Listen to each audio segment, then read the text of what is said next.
యోనా గ్రంథము అనగానే మనకు సహజంగా సాధారణంగా గుర్తు వచ్చేటువంటిది చేప, పెద్ద చేప.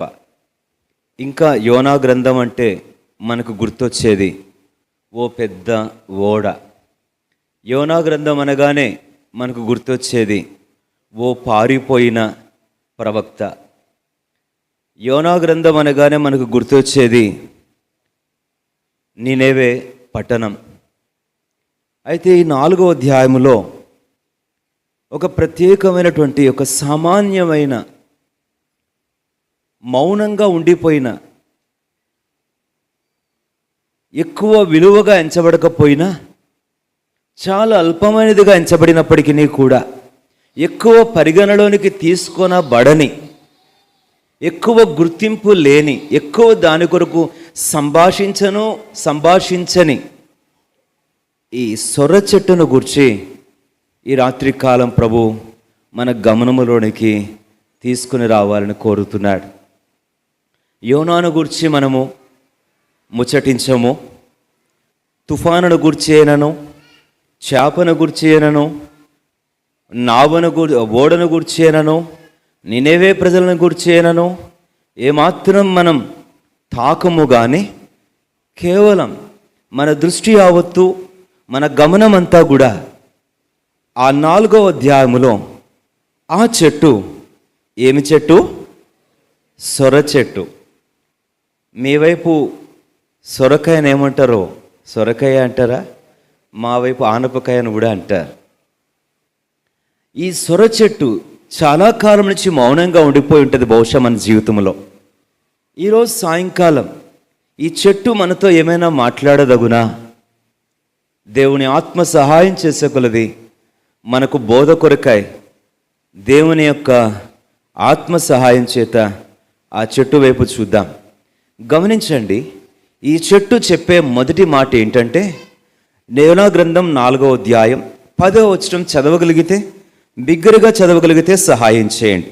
సమయం చాలా హద్దుబాటులో ఉంది కనుక మనం ఈ మాటను గురించి జ్ఞాపకం చేసుకుందాం.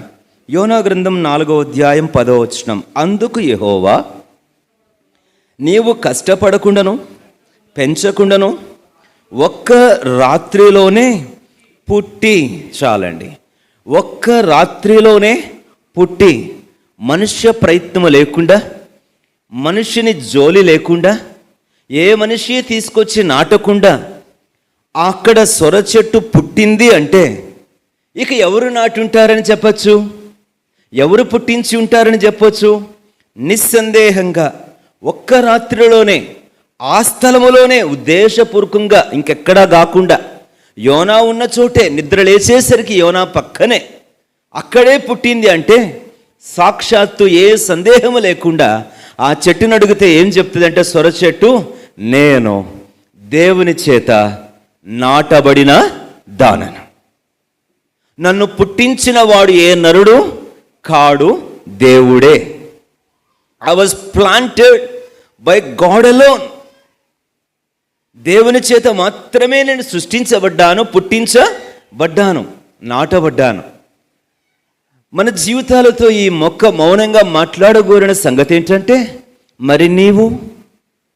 కీర్తనలు 100వ కీర్తన 3వ వచనంలో వాక్యం ఎలా సెలవిస్తుంది? స్పష్టంగా కీర్తనకారుడు అంటాడు కదా, మనము ఎవరము తెలుసుకోండి, యెహోవాయే దేవుడని తెలుసుకొనుడి, ఆయనే మనలను పుట్టించెను, ఆయనే మనలను పుట్టించెను. దేవుడు అంటాడు.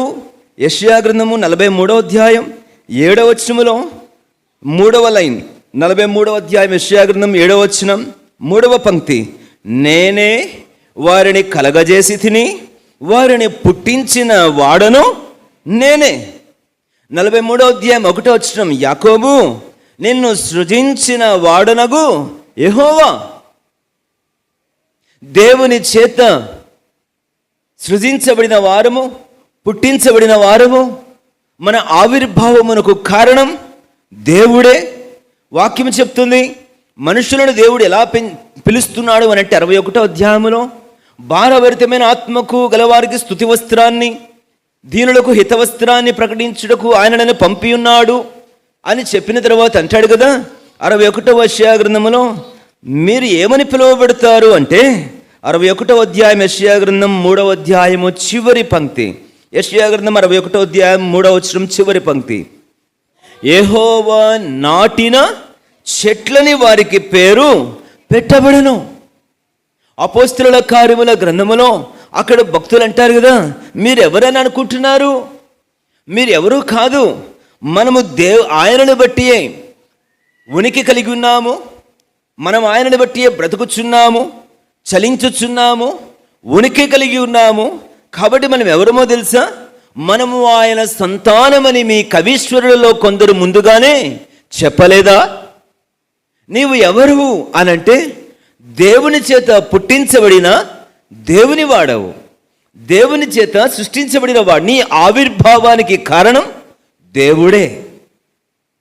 ఇప్పుడు అపోస్తలుల కార్యముల గ్రంథములో కూడా నేను చదివిన ఈ మాటలు మరొక పర్యాయం మీ గమనాన్ని తీసుకొస్తాను. 28వ వచనం గమనించండి.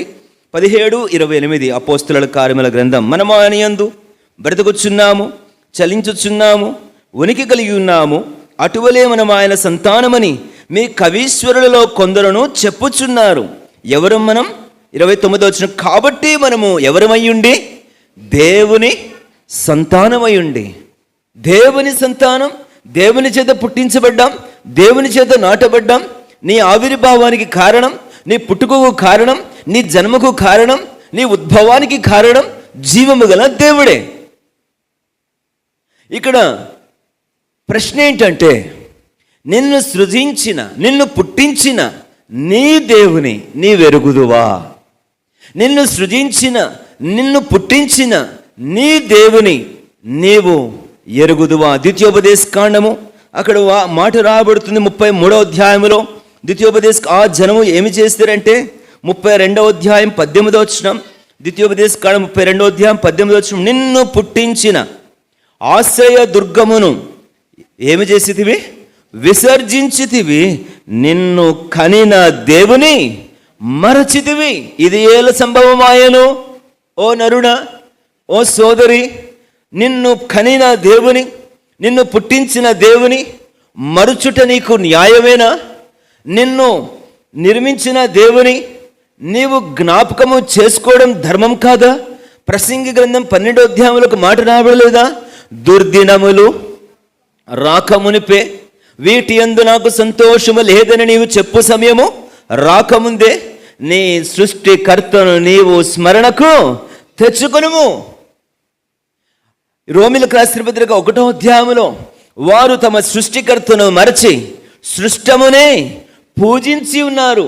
సృష్టికర్తను ఏమి చేయవలసి ఉన్నారంటే సృష్టికర్తను మహిమపరచుటకు బదులుగా అని రోమీయులకు రాసిన పత్రిక 1వ అధ్యాయములో వాక్యము రాబడుతుంది. రోమీయులకు రాసిన పత్రిక 1వ అధ్యాయం 25. అట్టివారు దేవుని సత్యమును అసత్యమునకు మార్చి సృష్టికర్తకు ప్రతిగా సృష్టమును పూజించి సేవించిరి. యుగ యుగములకు వరకు ఆయన స్తోత్రార్హుడై ఉన్నాడు. 21వ వచనం. మరియు వారు దేవుని ఎరిగి ఆయనను దేవునిగా మహిమపరచలేదు, కృతజ్ఞతాస్తుతులను చెల్లింపలేదు.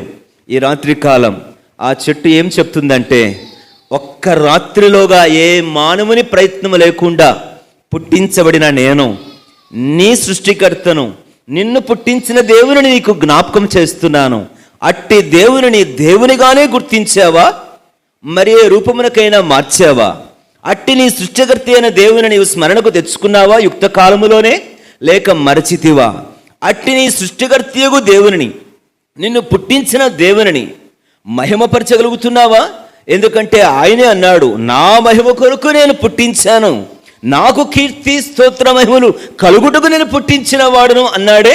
నిన్ను పుట్టించిన దేవునికి నీ వలన కీర్తి స్తోత్ర మహిమలు కలుగుతున్నాయా, లేక అవమానమే కలుగుతుందా? లేక ఇక్కడ మనం చదివిన రోమా 1వ అధ్యాయంలో వారు కృతజ్ఞతాస్తుతులను చెల్లింపలేదన్నారే. నిన్ను సృష్టించిన, నిన్ను కనిన, నిన్ను పుట్టించిన దేవునికి నీవు కృతజ్ఞతాస్తుతులు చెల్లించుచున్నావా? నేను జన్మింపజేసినందుకు, లేక ఎందుకు నన్ను జన్మింపజేశావని నీ జననమును గురించి ప్రశ్నిస్తున్నావా? నన్ను ఎందుకు కన్నావు? నేను పుట్టకుండుంటే బాగుండును, నన్ను కనిన దినము శపింపబడునుగాక. అని అంటున్నావా? వద్దు ప్రియుడా, నిన్ను పుట్టించిన దేవుని, నీ ఆవిర్భావానికి, ఈ నీ ఉనికికి కారణమైన సృష్టికర్తగు సర్వేశ్వరుని మరవద్దు, విసర్జించద్దు, స్మరణకు తెచ్చుకో, మహిమపరచు. ఆయన మహిమ కొరకే సృష్టించబడ్డామన్న రహస్యం, ఉద్దేశం గుర్తించు. ఆయన ఆ సృష్టికర్తకే కృతజ్ఞతాస్తుతులు నీ జన్మ కొరకై నువ్వు చెల్లించు. నన్ను పుట్టించిన దేవా, నిన్నే మహిమపరచుటకు పుట్టింపబడ్డాను, నిన్ను నేను మరువను, నీకే నా కృతజ్ఞతాస్తుతులు చెల్లిస్తా. I give thanks unto the Lord for giving birth unto me. అందుకనే 139వ కీర్తన అంటాడు దావీదు, నేను కలుగజేయబడిన విధము చూడగా భయమును ఆశ్చర్యమును కలుగుచున్నవి, నేను ఆయనకు కృతజ్ఞతాస్తుతులు చెల్లించుచున్నా. ఇది మొదటిది. ఈ చెట్టు మొదటిది ఏమంటుంది? నేను దేవుని చేత నాటబడి తిని. You are planted by God. రెండవది, యోనా గ్రంథం 4వ అధ్యాయం. యోనా గ్రంథం 4వ అధ్యాయం అదే వచనం, 10వ వచనం మరలా. అందుకు యెహోవా, నీవు కష్టపడకుండాను పెంచకుండాను ఒక్క రాత్రిలోనే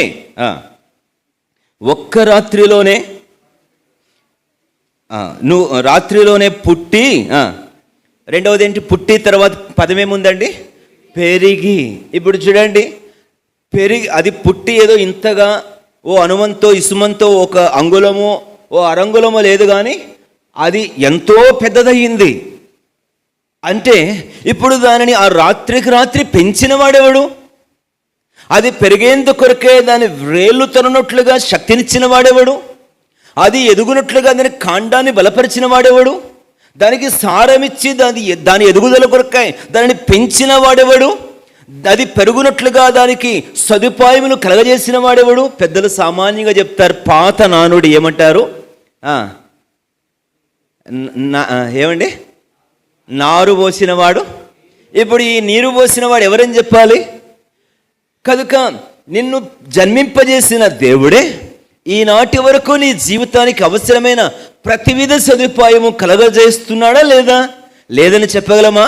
శ్వాసించేందుకు గాలినిచ్చినవాడు, బ్రతికేందుకు కొరకై చక్కటి సృష్టి ఇచ్చినవాడు, నీకు అవసరమైన సమస్త సదుపాయాలు కలగజేస్తున్నవాడు. యెషయా గ్రంథం 1వ అధ్యాయంలో నేను కొంచెం త్వరగా ఎక్కువ వచనాలు త్రిప్పి చూపకపోయినా నన్ను మన్నించండి సమయం కొరకాయ. యెషయా గ్రంథం 1వ అధ్యాయం అంటే, నేను పిల్లలను పెంచి వారిని గొప్పవారినిగా చేసి, నేను పెంచి, I'm the source for their growth, నేను వారి ఎదుగుదలకు వనరు ఇచ్చాను, సదుపాయం చేశాను. ఆ తోటమాలి చేసినట్లుగా దానికి పాదు త్రవ్వి, నీరు గట్టి, ఎరువు వేసి, దానికి చుట్టూ కంచె వేసి, బురుజు కట్టి.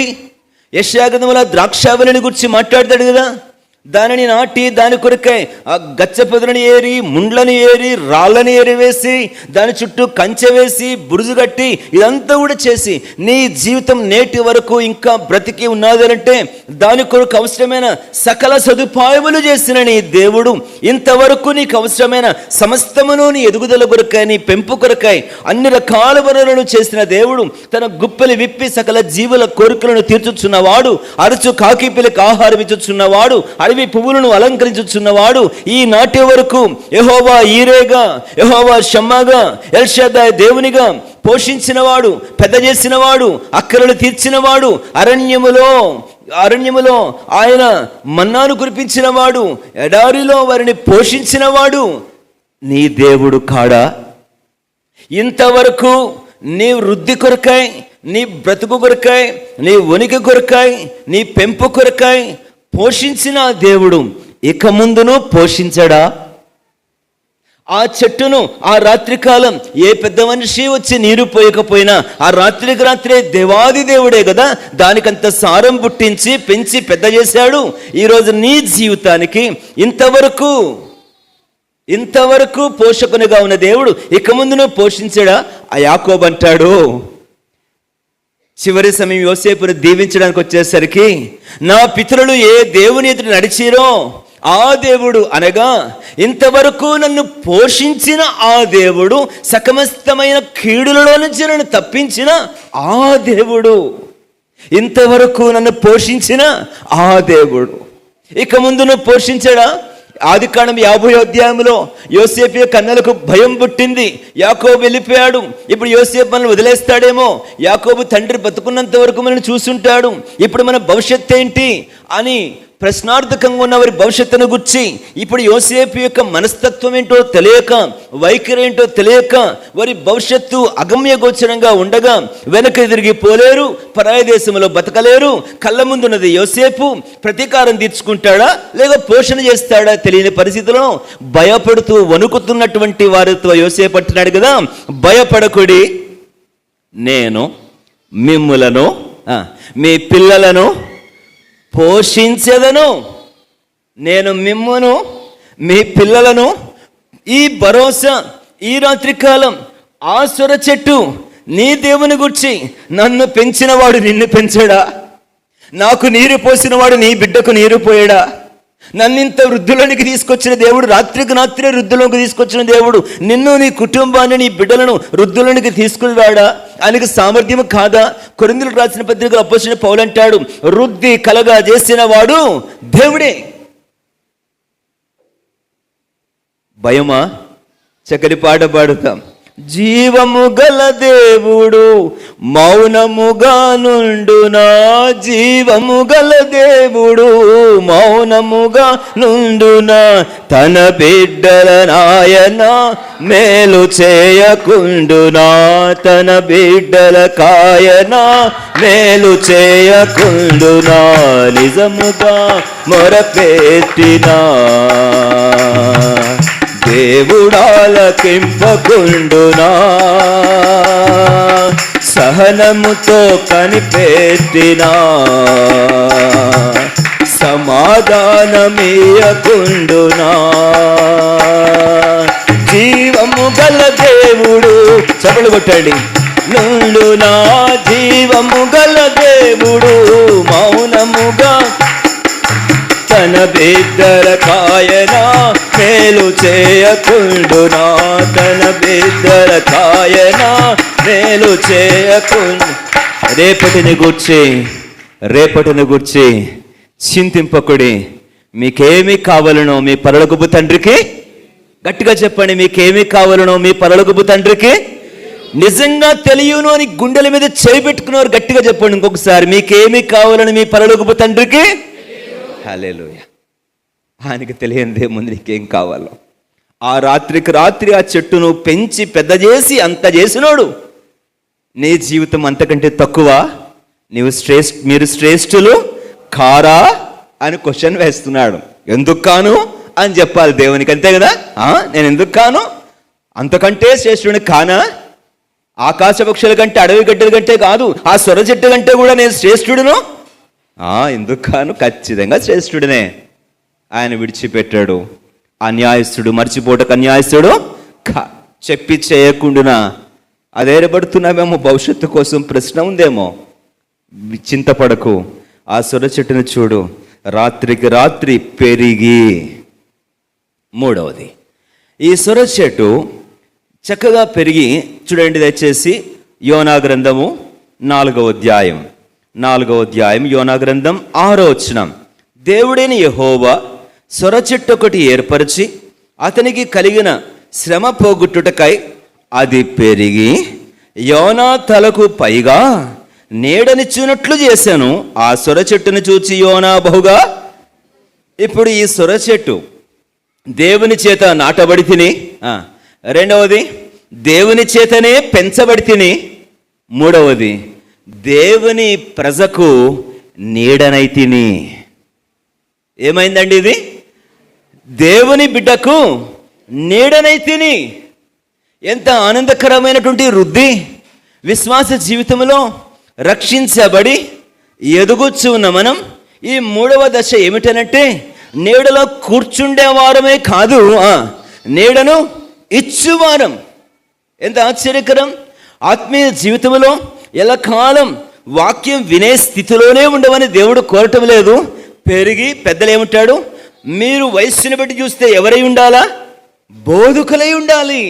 అది దేవుని ఆశ.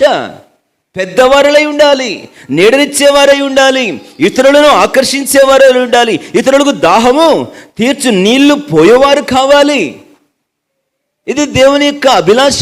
జకర్యా గ్రంథం 10వ అధ్యాయం 3వ వచనం నేను చెప్తానండి, మీరు చూడండి చాలు. జకర్యా గ్రంథం 10వ అధ్యాయం 3వ వచనంలో, ఆ దినమునందు యూదావారు తన మందయగు యూదావారు, ఆ మాట వినండి, తన మందయగు యూదావారు తనకు రాజకీయములకు అశ్వములు వంటి వారిగా గుదురు. మంద అంటే అది గొర్రెలను గురించి మాట్లాడుతుంది. దేవుడు ఎలా చేస్తాడంట? రాజకీయములకు అశ్వముల వంటి వారిగా, గుర్రములుగా. గొర్రెలు ఆయనను వెంబడిస్తూ ఉన్న ఈ గొర్రెలు దేవుని కొరకు యుద్ధములు చేయు అశ్వములు, గుర్రములైపోతున్నాయి. నా ప్రియ సహోదరుల సహోదరి, హోషేయ గ్రంథం 14వ అధ్యాయం 5వ వచనం నుంచి మనం చదువుకుంటూ వస్తే, చెట్టునకు మంచు ఉన్న రీతిని అతని కుందును, తామర పుష్పము రుద్దునందునట్లు అతడు రుద్దునందును, లెబానోను దేవదారు వృక్షములు వేలు తన్నట్లు వేలు తన్నుతాడు. ఆ తర్వాత మాట ఏముంది? అనేకులు అతని నీడకు మరలి వస్తారు. ఈరోజు నిన్ను నన్ను దేవుడు ఏ స్థాయిలో కోరుతున్నా అంటే, నీడలో కూర్చుండే వ్యక్తిగానే చూడాలని కోరటంలా అనేకులకు నీడనిచ్చు ఒక శ్రేష్టమైన ఆత్మీయ ఉన్నతమైన దశకు నీవు రావాలని దేవుడు కోరుతున్నాడు. ఆ బాల్య దశను దాటి ఇతరులను పోషించగలిగే దశకు రావాలని కోరుతున్నాడు. పిల్లలు గమనించండి, చిన్నప్పుడు నాన్నేం తెస్తాడని గేట్ దగ్గర గుమ్మం దగ్గర వేలాడుతూ నాన్న వచ్చే సమయం అయింది, నాన్నేం తెస్తాడని చూస్తాం. 30 ఏళ్ళు వచ్చినాయి, 40 ఏళ్ళు వచ్చినాయి, సంపాదిస్తున్నావు, ఇంకా నాన్నేం తెస్తాడు అంటావా, లేక నాన్నకేమి తీసుకెళ్తాను అంటావా? చెప్పండి, నాన్నకేమి ఇస్తాను అంటావా, లేక నాన్నేమి తెస్తాడంటావా? అప్పటికి కూడా నాన్నకేమి చేస్తా. ఎదిగిన విశ్వాసులముగా దేవుని కొరకు, దేవుని ప్రజల కొరకు మనము నీడనిచ్చు వారికి ఇక్కడ చక్కని మాట రాబడింది. శ్రమ పోగొట్టుటకై నీడనిచ్చను, ఈ యోన బహుగా సంతోషించెను. నా ప్రియ సహోదరుల సోదరి, నీవు ఇతరుల శ్రమ పోగొట్టు సాధనం అంటే ఆదరణకర్త కావాలి. నన్నెవరు ఆదరిస్తారు, నా ఇంటికి ఎవరు వస్తారు, నన్నెవరు పరామర్శిస్తారు, దేవసేవకుడు రాలేదే, సంఘ పెద్దలు రాలేదే, నన్ను ఆదరించలేదే అని ఎప్పటికీ నన్ను అనే కాకుండా, నేను వెళ్ళానా, నేను ఆదరించానా, నేను పరామర్శించానా, నేనెవరి దగ్గరికి వెళ్ళి ఆదరణ మాట్లాడానా? కనుక ఈ రిప్లికెంట్స్ మనం తిరిగి ఇతరులకు ఇవ్వగలిగే ఆ స్థాయిలో, కానీ శ్రమ పోగొట్టు వారముగాను, ఆత్మ సంబంధమైన నీడను వారికి ఇచ్చువారముగాను, వారి సంతోషమునకు కారణమైన వారిగా ఉండాలి. వాక్యం రాబడింది లూకా 1వ అధ్యాయం 17వ వచనం చివరి వచ్చిన బాప్తిస్మిచ్చి యోహాను గురించి రాబడుతూ, అతడు అనేకుల హృదయమును త్రిప్పునంటూ చివరికంటే, అతడు పుట్టినందున అనేకులు సంతోషింతురు. ఆది కాండములో వాక్యం రాబడింది, నిన్ను బహు జనములకు సంతోష కారణముగా చేతును. You will be the source for joy. నన్ను ఆనందింపజేయడం కాదు, నేను ఇతరులను ఆనందింపచేయు కారణంగా దేవుడు చేస్తాడు. నీవు ఆ స్థాయిలోనికి రావటం దేవుని ఆశ. నన్ను ఆదరించడం కాదు అంటాడు 2 కొరింథీ 1వ అధ్యాయంలో, ఎట్టి శ్రమలోనున్న వారినైనా ఆదరించినట్లు దేవుడు మాకు ఎట్టి ఆదరణ అనుగ్రహించెను.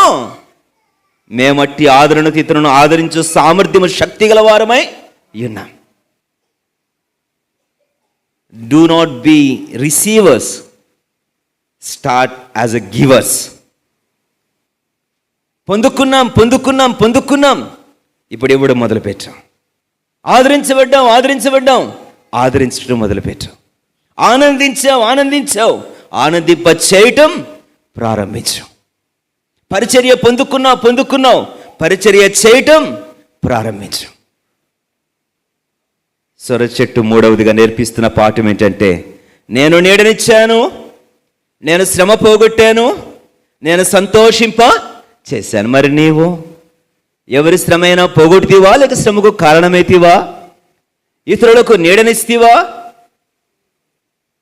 ఇతరుల సంతోషానికి కారణమైతివా? విశ్వాసి, ప్రభు ముందుకు వెళ్దాం. 4వది యోనా గ్రంథం 4వ అధ్యాయం. యోనా గ్రంథము 4వ అధ్యాయం. మూడవ తలంపులో ఒక్క మాట మీకు జ్ఞాపకం తీసుకొస్తాను.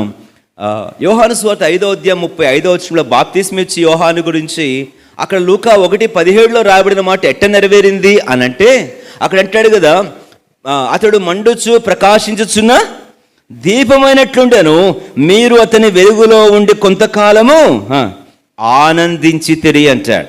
కనుక మన వెలుగులో, మన సాక్ష్యములో, మన జీవితంలో ఇతరుల ఆనందానికి కారణమగు వారిగా ఆ సొర చెట్టు మనల్ని ప్రేరేపిస్తుంది. 4వది యోనా గ్రంథం 4వ అధ్యాయం. యోనా గ్రంథం 4వ అధ్యాయం 7వ వచనం చదవండి. 7వ వచనం. మరుసటి ఉదయమందు దేవుడు ఒక పురుగును ఏర్పరచగా అది ఆ చెట్టును తొలిచినందున చెట్టు వాడిపోయాను. 4వదిగా ఈ చెట్టు మనతో ఏం మాట్లాడుతుందో తెలుసా? దేవుని చర్యను అంగీకరించి తిని. చెప్పండి అందరు గట్టిగా, ఏమంటుంది చెట్టు చెప్పండి? దేవుని చర్యను అంగీకరించి తిని, లేక దేవుని నిర్ణయమును గౌరవించి తిని. పురుగు పుట్టించాడు. సముద్రములో మునిగిపోతున్న వాడిని తప్పించేందుకు చేపను పంపించిన దేవుడే ఈ చెట్టు వాడిపోయేందుకు పురుగును కూడా పంపించగలిగిన సామర్థ్యుడు. మేలు కలుగొచ్చేటేనను కీడు కలుగొచ్చేటేనను ఆయన వశమే. ఆయన గాయములు కట్టడమే కాదు, ఆ గాయములు చేయగలడు, గాయములు కట్టగలడు. ఒకరిని తగ్గించుటేనను ఒకరిని హెచ్చించుటేనను ఆయన వశం. ఈ సొర చెట్టు అంగీకరించింది. దేవుడే ఏర్పరిచిన పురుగుని ఈ సొర చెట్టు ఏం చేసింది? అంగీకరించింది. దేవుడే అనుమతించిన శ్రమను అంగీకరించగలమా? కీర్తన గ్రంథం 66వ కీర్తనలో ఏమని రాబడుతుందంటే, నీవే నరులు మా నెత్తి మీదకి ఎక్కునట్లు చేసితివి, మా నడుముల మీద గొప్ప భారము నీవే ఉంచితివి, మమ్మును నీళ్లలోనికి నిప్పులలోనికి నీవే త్రోసితివి. నీవే ప్రభువా, ఎవరు కాదు. ఆ వారు వీరు అని నేను ఎవరిని నిందించను. ఆ మనిషే కారణం, ఈ మనిషే కారణం, వారునే కారణం అనను. అంతటి వెనకాల అదృశ్యంగా పనిచేసిన నీ హస్తమే. నీవే త్రోసిదివి, నీవే నరులు మా నెత్తి మీదకి ఎక్కున్నట్లుగా చేసిదివి. అంతేకాదు 39వ కీర్తనలు కూడా మరొక మాట చూస్తే అక్కడ రాయబడుతుంది వాక్యం. 39వ కీర్తన 8వ వచనం, నీచులకు నిందాస్పదముగా చేయకుమంటూనే దాన్ని చేసినది నీవే గనుక ఎవరు తెరవక నేను మౌనినైతిని, నీవు పంపిన తెగులు నా మీద నుండి తొలగిపో, నీ చేతి దెబ్బ వలన నేను. ఏంటి విషయము? దేవుడే 119వ కీర్తన అంటాడు, నీ విశ్వాస్యత చేత నీవు నన్ను శ్రమపరిచితివని నేను ఎరుగుదును అంటాడు. 75వ వచనం 119వ కీర్తన, నీ విశ్వాస్యత గలవాడవే, నీవు నన్ను శ్రమపరిచితివని నేను ఎరుగుదును. దేవుడు తన పరిపూర్ణమైన జ్ఞానం అనుసరించి, తన పరిపూర్ణమైన చిత్తము చొప్పున దేవుడే అనుమతించినటువంటి పురుగు నీ జీవితములో వాడిపోవుటకు, వడిలిపోవుటకు, రాలిపోవుటకు, ఎండిపోవుటకు, ఫలము లేకపోవుటకు, నీరసించి పోవుటకు, తొలగింపబడుటకు, అంతర్ధానం అవునట్లుగా, నరకవేయబడినట్లుగా, నిస్సత్తువుగా, నిశ్చేష్టంగా, నిరుత్తరంగా నీవు చేయబడుతున్నావు. దేవుడే పురుగుని ఏం చేశాడంట? ఏర్పరిచాడు. No other man with his perfect knowledge. ఒక మాట ఇక్కడ చెప్తాను. Why a good God, loving God permits evil. ఎందుకు మంచి దేవుడు చెడును అనుమతిస్తాడు? ప్రత్యేకంగా తన బిడ్డల జీవితంలో. ఇది ప్రశ్న కాదా? వచ్చిందా? చాలాసార్లు అంటారు, ఏం భక్త్ సింగ్ గారికి ఎందుకు రావాలండి అనరా? ఏమండి అంత సమర్పణ ఉంది, అంత ఆ విశ్వాసం చూడండి, ఈ అక్క చూడండి, ఈ అన్న చూడండి, ఆ ప్రార్థన ఏంటి, ఆ వాక్యం ఏంటి, ఆ పరిచర్య ఏంటి, ఆ సేవ ఏంటి, ఆ సమర్పణ ఏంటి, ఆ త్యాగాలు ఏంటి, ఆ విధేయత ఏంటి. అసలు అలాంటి వ్యక్తికి కూడా అంత ప్రేమ గల దేవుడు ఇంత మంచి వ్యక్తికి ఎలా అనుమతించగలిగాడు చెడును అన్నది ప్రశ్న కాదా? 2 కారణాలు జ్ఞాపకం చేస్తాను ఎందుకు దేవుడు అనుమతిస్తాడు. బాగా జ్ఞాపకం ఉంచుకోవడానికి ప్రయత్నం చేయండి, ప్రభు సహాయం చేస్తే. ఒకటి, పరీక్షించుటకు. ఎందుకు చెప్పండి? పరీక్షించుటకు.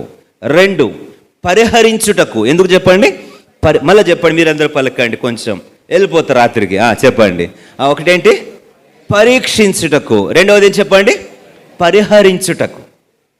ద్వితీయోపదేశకాండం 8వ అధ్యాయంలో వారిని అణచి కుదించి అరణ్యములో వారికి ఆకలి కలుగజేసి వారి మనస్సులో ఉన్నదేదో శోధించుటకు ఆయన వారిని అరణ్యములో తిరుగులాడ చేశారు.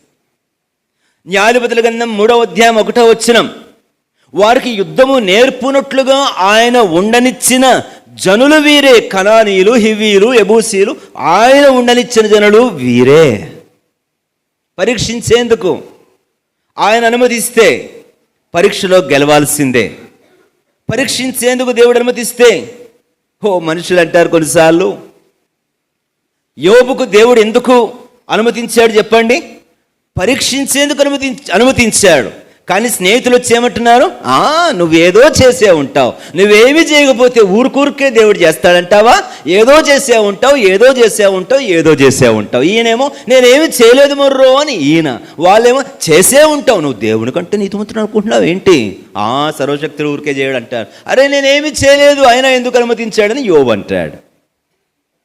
పరీక్షించేందుకు దేవుడు అనుమతించినప్పుడు వాడిపోయినట్లు, వడిలిపోయినట్లు, ఓడిపోయినట్లు, తరిగిపోయినట్లు, నీ జీవితం ఎంతో అంతర్ధానమైపోయినట్లు ఉన్నదా? మనుషులను నేను విమర్శిస్తున్నారా? అపార్థం చేసుకున్న దేవా, నన్ను పరీక్షించేందుకు నేను అనుమతించావు. కానీ నేను ఎలా కనబడుతున్నాను లోకం దృష్టికి? ఏమీ లేని వాణిగా, సమస్తములు కోల్పోయిన వాణిగా, నీకు అయిపోయిందండి, ఇంకేమి లేదండి, వాని బతికంతండి, ఏదో చేసే ఉంటాడండి. అయితే గుర్తుపెట్టుకో, దేవుడు పరీక్షిస్తున్నాడు. రెండవది, దేనికి కారణం దేవుడు అనుమతిస్తాడు చెప్పండి? పరిహరించుటకు.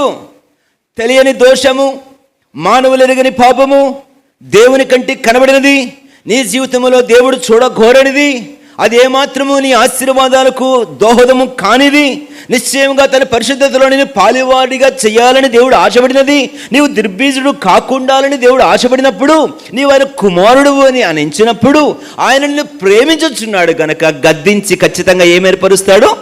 శిక్షిస్తాడు.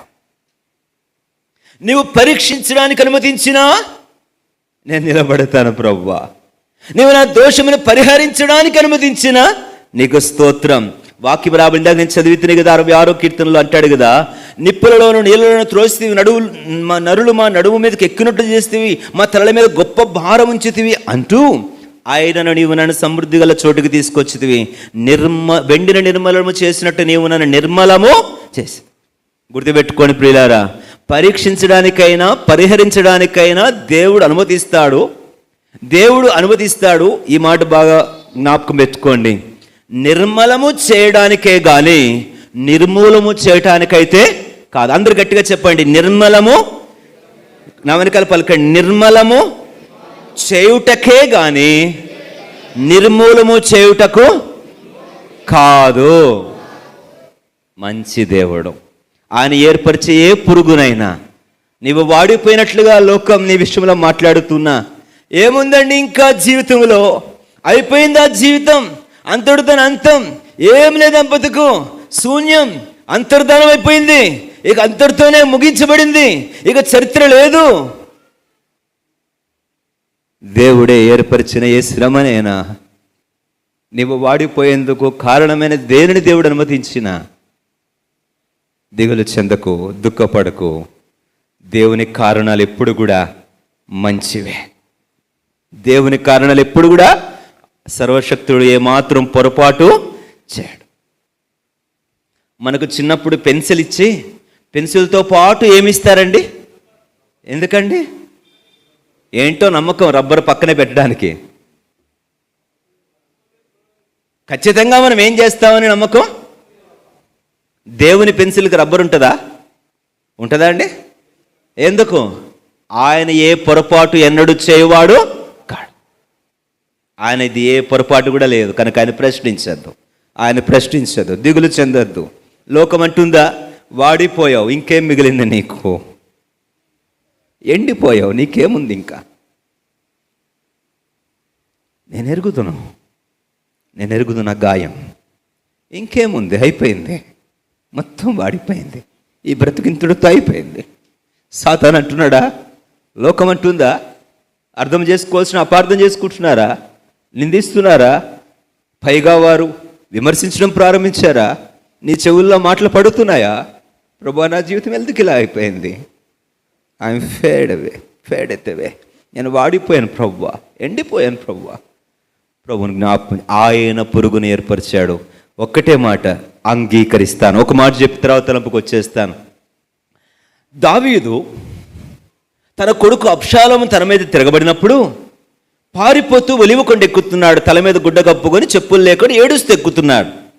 అప్పుడు యాజకుడు సాదోకు, ఆ సాదోకు యాజకుడికి దావీదు అంటే ఇష్టం. ఏమనుకున్నాడంటే, అయ్యయ్యో,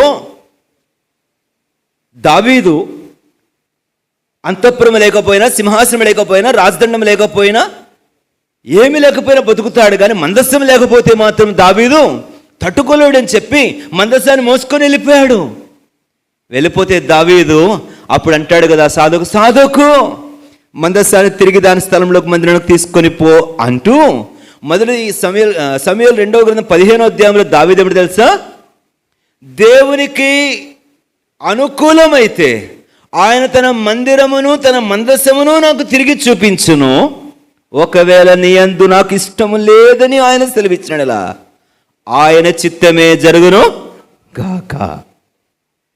దేవుడు ఇదే కనుక అనుమతిస్తే నేను అంగీకరిస్తానే కానీ నేను ప్రశ్నించాను. I will just accept God's dealing. దేవుని చర్యను నేను అంగీకరిస్తున్నాను. ఇది ఈ చెట్టు చెప్తున్న మాట. అడిగిందా అండి? ఎందుకు పుట్టించావు? ఎందుకు పెంచావు? ఎందుకు అతడు కిలకలా నవ్వేటట్టు కూర్చేసావు? ఇంతలోనే నన్ను వాడిపోయినట్టు చేసావు. నీవు మంచివాడివి కాదని ఆ చెట్టు ఏమైనా అన్నట్టుగా ఉందా అండి? Nothing questioning. చివరి మాటకు వచ్చేద్దామా? ఈ సొర చెట్టు చెప్తున్న సంగతి ఏంటి అని అంటే, యోనా గ్రంథము 4వ అధ్యాయము, యోనా గ్రంథము 4వ అధ్యాయము 19వ వచనం. అందుకు యెహోవా లేక 9వ వచనం, అప్పుడు దేవుడు, ఈ సొర చెట్టును గూర్చి నీవు కోపించుడు న్యాయమా అని యోనాను అడుగగా, యోనా ప్రాణపోయినంతగా కోపించుడు న్యాయమే అనను. అందుకు యెహోవా, నీవు కష్టపడకుండాను పెంచకుండాను ఒక్క రాత్రిలోనే పుట్టి పెరిగి, ఒక్క రాత్రిలోగానే అన్నమాట చూడండి, ఒక్క రాత్రిలోగానే పుట్టి పెరిగి ఒక్క రాత్రిలోగానే వాడిపోయిన ఈ సొర చెట్టు విషయము నీ విచారపడుచున్నావే. అలాంటప్పుడు కుడి ఎడమలెరుగని ఇంతమంది జనముని గురించి నేను విచారపడతగదా? దీనంతట్లో సారాంశం జ్ఞాపకం చేస్తాను. ఈ సొర చెట్టుని అడిగితే, చెప్పమ్మా నీ గురించి ఏమని చెప్తావు ఇంకా అంటే ఏమంటే తెలుసా? నేను వాడబడి తిని. మళ్ళీ చెప్తా, వాడిపోతిని. 4వది ఏం చెప్పండి? వాడిపోతిని. కానీ 5వది చెప్పండి, నేను దేవుని చేత వాడబడి తిని. ఒక సందేశం ఇచ్చుటకు, ఒక హెచ్చరిక ఇచ్చుటకు, నన్ను చూపించి ఒక పాఠం నేర్పించడానికి, నా జీవితమును వాడుకొని దేవుడు యోనాను గద్దించడానికి, ఉపదేశం చెప్పడానికి నేను వాడబడి తిని. I was used as an lesson. I may not be a blessing. నేను గొప్ప ఆశీర్వాదము అయ్యానో లేదో నాకు తెలియదు, కానీ నేనైతే ఒక వ్యక్తికి బోధించబడడానికి ఒక సాధనంగా, ఒక సాక్ష్యంగా, ఒక సూచనగా, ఉపమానముగా, ఒక సాదృశ్యంగా వాడబడ్డాను. నా లైఫ్ స్పాన్ ఎక్కువ కాదు, నా జీవితకాలం ఎక్కువ కాదు. ఎంతకాలం అండి? ఏ సొర చెట్టు అయినా ఒక్కరోజే పుట్టి ఒక్కరోజు చచ్చిపోయింది. అదేమైనా గడ్డి మొక్క కాదు కదా. సాధారణంగా కనీసంలో కనీసం ఒక నెల బతకచ్చు కదా, కనీసం 2 నెలలు బతకచ్చు కదా, ఒక 6 నెలలు బతకచ్చు కదా, ఓ 10 కాయలను కాయనివ్వచ్చు కదా. దాని జీవితకాలం ఎంత చెప్పండి? ఎంతకాలం బతికింది సొర చెట్టు? Only 1 day. ఒక్కరోజు బతికేదాన్ని బతుకు. కానీ యోనాకు దాన్ని వాడుకొని దేవుడు పాఠం నేర్పించాలనుకున్నాడు. పెంచుటలోనూ వాడిపోచేటలో కూడా పాఠం నేర్పించేందుకు కొరకైన కారణం దేవుని దగ్గర ఉంది. ఇప్పుడు ఈ 5వ మాటలో జ్ఞాపకం చేస్తున్న ప్రభు ఇస్తున్న భారం ఏమిటంటే, మనం ఎంతకాలం జీవించామన్న లాంగ్టివిటీ, జీవితపు విశేషమైన దినాలు, 100 ఏళ్ళు బతకాలి ప్రభువా అని ఆశపడదామా? లేక బ్రతికే ఒక్క దినమైనా ప్రయోజనకరంగా బ్రతకాలి ప్రభువా, నీకోసం వాడబడాలి ప్రభువా అని చెప్దామా? న్యాయాధిపతుల గ్రంథంలో ఒక న్యాయాధిపతి కనబడ్డాడు నాకు. అతని పేరు ఇబ్సాను. అతని పేరేంటండి? ఇబ్సాను. ఎప్పుడైనా విన్నారా? నిజంగా చెప్పండి, నేను విన్నాను అని చెప్పండి చూద్దాం. ఎవరైనా బోధించారా అతని కోసం ఏ ప్రసంగంలోనైనా? ఎప్పుడైనా బోధించారా అండి? న్యాయాధిపతుల గ్రంథంలో ఎంతమంది న్యాయాధిపతులు తెలుసు మీకు? సంసోన్ తెలుసు, దెబోరా తెలుసు అండి, ఇక వీరందరూ గిద్యోన్ తెలుసు, ఇంతమంది తెలుసు. మరి ఆ న్యాయాధిపతి ఎందుకు తెలియలేదో తెలుసా? చూడండి, న్యాయాధిపతుల గ్రంథం 12వ అధ్యాయం. న్యాయాధిపతుల గ్రంథం 12వ అధ్యాయం 8వ వచనం. అతని తరువాత బెత్లెహేము వాడైన ఇబ్సాను ఇశ్రాయేలుకు అధిపతి ఆయను. అయ్యేం చేసావయ్యా అనంటే, అతనికి 30 మంది కుమారులు 30 మంది కుమార్తెలుండరి. అతడు ఆ కుమార్తెలను తన వంశము చేరని వారికి ఇచ్చి తన వంశమునకు చేరని 30 మంది కన్యలను తన కుమారులకు పెళ్లి చేశాను. అతడు 7 ఏళ్ళు ఇశ్రాయేలుకు అధిపతిగా ఉండెను. ఇబ్సాను చనిపోయి బెత్లెహేములో పాతి పెట్టబడి. ఓ యుద్ధం ఉందా? ఓ తీర్పు ఉందా? ఏముందండి? అయ్యాను, కన్నాను, పెళ్లి చేశాను, చచ్చిపోయాను. జీవితంలో అంతే మిగులుతుందా? ఒక్క మాటతోనే ముగిస్తాను. మనం ఎంత దీర్ఘకాలం బతికామన్నది కాదు, ఎంత క్లుప్తంగా బతికినా. నేను అడుగుతున్నాను ఈ రాత్రికాలం దేవుని, నీవు అడగలవో లేదో దేవుని పేరిట మేము బ్రతిమలాడుతున్నారు. దేవా, నాకు తెలియదు, నా అంతం ఎప్పుడో నాకు తెలియదు, నా ఎత్తం ఎట్లుండో నాకు తెలియదు, నా జీవిత దినములేమిటో దాని లెక్కేమిటో నాకు తెలియదు. అయితే ఒకటి అడుగుతున్నాను, ఒక్కరోజే బతికింది సొర చెట్టు, కానీ ఒక ప్రవక్త పాఠం నేర్చుకోవడానికి వాడుకున్నావే, నన్ను ఒక సూచనగా వాడుకోవా? నన్ను ఒక మహత్కార్యంగా వాడుకోవా? యెషయా గ్రంథం 8వ అధ్యాయం 18వ వచనం. యెషయా అంటాడు కదా, ఇదిగో నేనును దేవుడు నాకు ఇచ్చిన పిల్లలను సియోను కొండ మీద ఇశ్రాయేలీయుల మధ్య సూచనలుగాను మహత్కార్యములుగాను ఉన్నాం.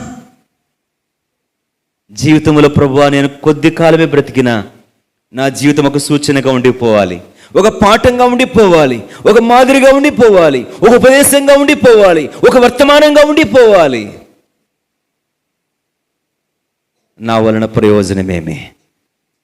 ఆ సొర చెట్టు ఒక రాత్రిలోనే పుట్టింది, ఒక రాత్రిలో వాడిపోయింది, ఒక కాయన్నా కాయలేదు, కానీ ఒక గొప్ప పాఠం మాత్రం అయింది. ఇప్పుడు చెప్పండి, ఒక్కరోజు దాని బతుకు వేస్ట్ అయిందా? వ్యర్థమైందా? ప్రయోజనమైందా? ఈరోజు రాత్రి కూడా మనతో మాట్లాడుతుందంటే అది ప్రయోజనం కాకుండా ఎట్లుంది? మన జీవితంలో ఒకవేళ దేవుడు మనల్ని తీసుకుంటే, ఈ మాట అంటున్నాను, మన్నించండి, ఇలా పలుకుతున్నందుకు విచారపడకండి, కలవరపెట్టేందుకు కాదుగా నేను అంటున్నాను. నా సమాధి పెట్టె దగ్గర ఓ 4-5 మంచి మాట చెప్పిపోదురా? ఏదైనా మేలు పొందారని చెప్పగలరా? ఏదైనా ఒక ఉపకారం నా వలన కలిగినదని, ఈ వ్యక్తి పుట్టి జీవించినందుకు ఈ బ్రతుకు వలన నాకు పలానా మేలు కలిగిందని, పలానా పాఠం కలిగిందని చెప్పగలడా? ఒకవేళ నేను వాడిపోవటం ద్వారా పాఠం నేర్పాల్సి వస్తే వాడిపోవటకు కూడా నేను సిద్ధమే. ప్రభువా, మోకరించండి, ప్రార్థన చేసుకుందాం.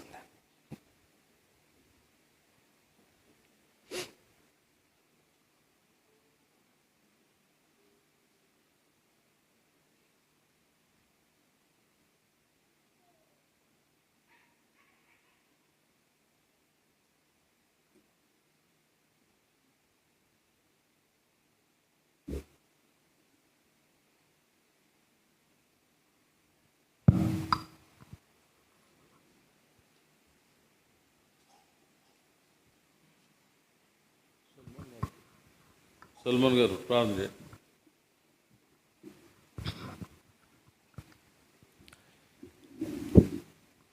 ప్రేమగల తండ్రి, సర్వ కృపానిధియగు మా ప్రభువా, సర్వశక్తిగల మా తండ్రి, సర్వజ్ఞుడా, సర్వాంతర్యామి, సర్వలోక పరిపాలకుడైన గొప్ప దేవ, మీకు వందనములు, స్తోత్రములు తండ్రి. మీ దాసుని ప్రభువా, మీరు ఆత్మచేత నింపి అమూల్యమైన సత్యములు తండ్రి మాకు అగుపరిచినందుకు స్తోత్రములు తండ్రి. యోనా గ్రంథం 4వ అధ్యాయంలో ప్రభువా, మేము ఎన్నడూ వినని తండ్రి, మా వినికిడికి రాని ప్రభు ఆత్మీయమైన సత్యములు తండ్రి ఈ దినం మా హృదయంలో నింపినందుకు స్తోత్రములు తండ్రి. మా విశ్వాసం మీ జీవము గల మాటల చేత అధికం చేసినందుకు స్తోత్రములు ప్రభా. దయగల తండ్రి, మా హృదయాల్లో అవి ఎంతో ప్రభా ఫలభరితమగునట్లు సారవంతమైన నేలను పడినటువంటి విత్తనం వలె తండ్రి అభివృద్ధి పొందినట్లు ఆశీర్వదించండి తండ్రి.